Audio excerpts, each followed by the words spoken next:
Well, when I was a young person, I didn't really go to movies that much. And I got interested in movies, seeing some foreign movies. I guess particularly it was the Satyajit Ray movies, the Pather Panjali, and also Ivan the Terrible. And I think Breathless. So this was the end of the 1950s and the beginning of the 1960s. And then I went to school at Berkeley, and I found myself neglecting my studies and going to the movies more, so I decided I would study cinema. So I transferred to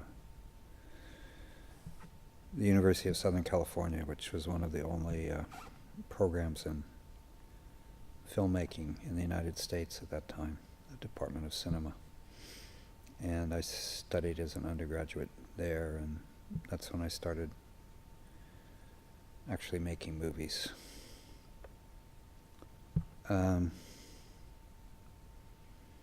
So kind of normal formation for a person of my age. I guess the inspiration that the turning point was seeing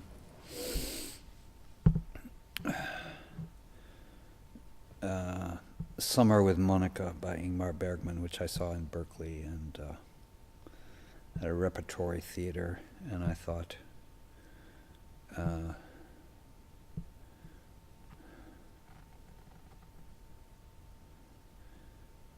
this guy's famous, but I could make a better movie than this.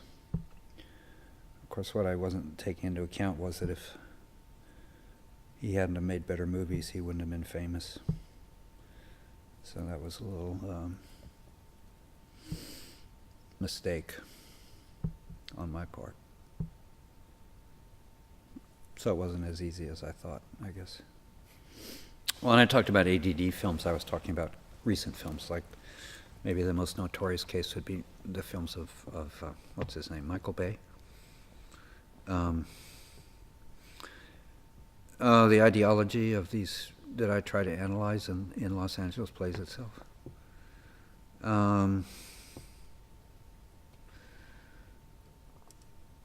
Well, I suppose it's just the ideology that's appropriate to a apolitical culture and perpetuates that apolitical culture by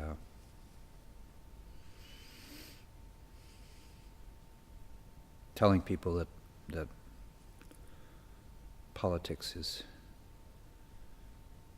futile and meaningless, which essentially means that public life is meaningless.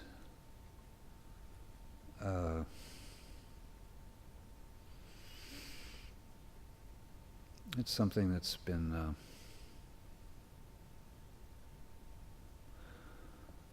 it's also, I dare say, something that goes back to the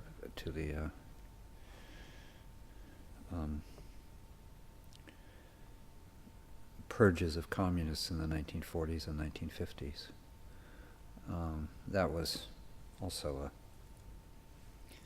development in this apoliticizing of American culture.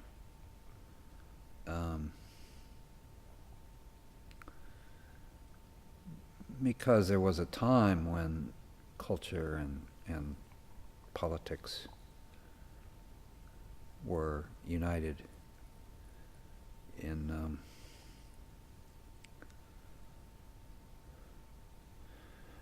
in union culture, in the culture of the WPA in the 1930s.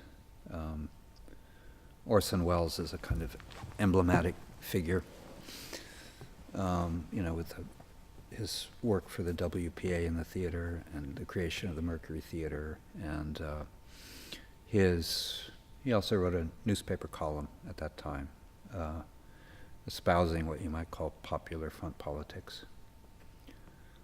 And of course he wasn't blacklisted as such, but like many of the blacklist victims, he was forced into exile. And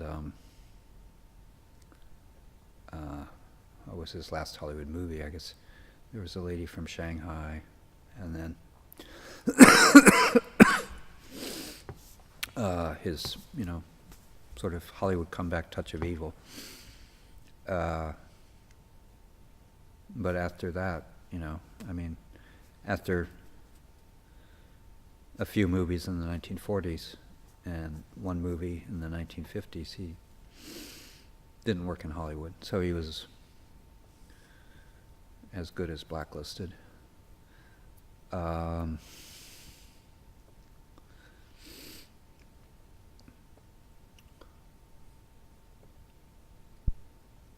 So it's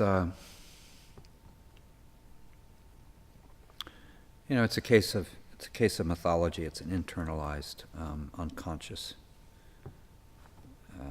form of ideology.